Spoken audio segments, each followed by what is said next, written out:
Freedom is rarely blocked by what feels painful. More often, it's blocked by what feels normal. Most of us assume that if something were truly limiting us, we would notice it, and we would notice it immediately. It would feel obvious, constraining, or even uncomfortable. But the most powerful cages don't feel like cages at all because they're familiar. They sound like thoughts you've heard for years. They feel the way things have always been. They blend so seamlessly into the daily life that you stop recognizing them as choices. This season of Must I Evolve begins with a simple realization. You can't leave a cage you don't know you're in.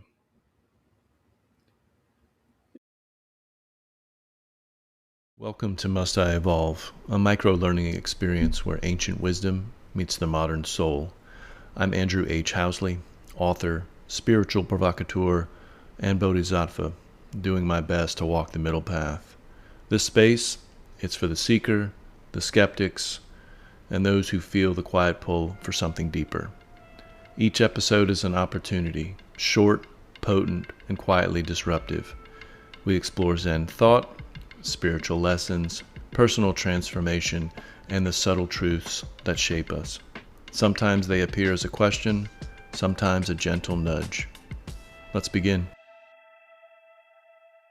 Invisible cages are built from thoughts that go unquestioned, beliefs that quietly harden into boundaries, ideas you stopped examining because they felt settled.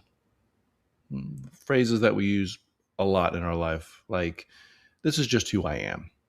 This is how life works, and I don't really have a choice. At first, these are just thoughts. Over time, they become conclusions, and eventually, they start to shape our lives. And what's dangerous isn't that these thoughts exist, it's that they stop sounding like thoughts and they start sounding like facts.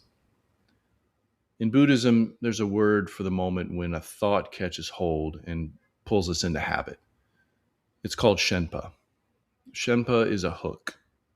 Like, think about like a fishing hook, if you will, or a sticky feeling that grabs you before you even realize what's happening.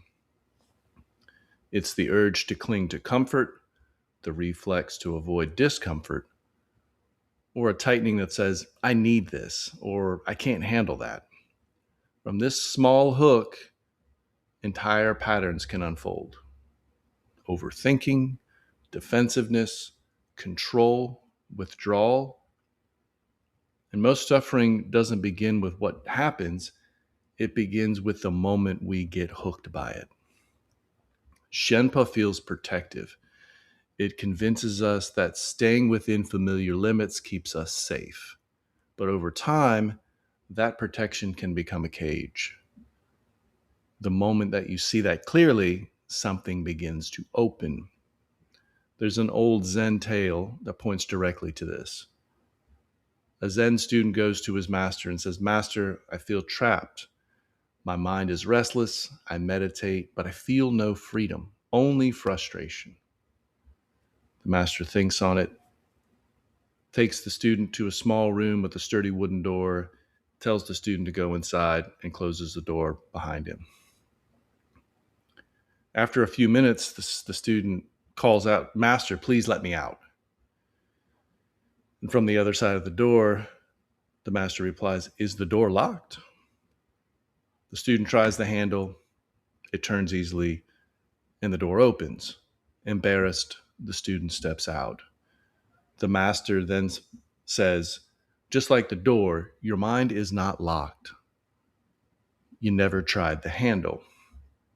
That's how invisible cages work. We assume we're trapped, so we stop checking. We mistake habit for confinement, familiar tension for reality, unquestioned thoughts as truth. But awareness is the handle. The moment you notice the hook, it loosens. You don't have to get rid of the thought. You don't have to force the feeling away. You don't have to escape dramatically. You only have to notice what's happening. When you see a thought instead of obeying it, space suddenly begins to appear. When you feel the urge to cling or avoid and simply stay present, the pattern weakens. This is where freedom actually begins. Not with changing your life, not with fixing yourself, but seeing things clearly. The most limiting cages are invisible because they're reinforced by repetition, not force. Familiarity starts to feel like truth, and truth starts to feel permanent. But familiarity is not reality. And the moment you notice the difference, the door swings open. This season of Must I Evolve is about learning to notice those moments, the hooks, the habits, the quiet places where thoughts tighten into identity. Not to judge them, not to fight them, just to see them. Because the cage you can't see is the only one that can truly hold you. And when seeing it, you can already begin to start stepping out.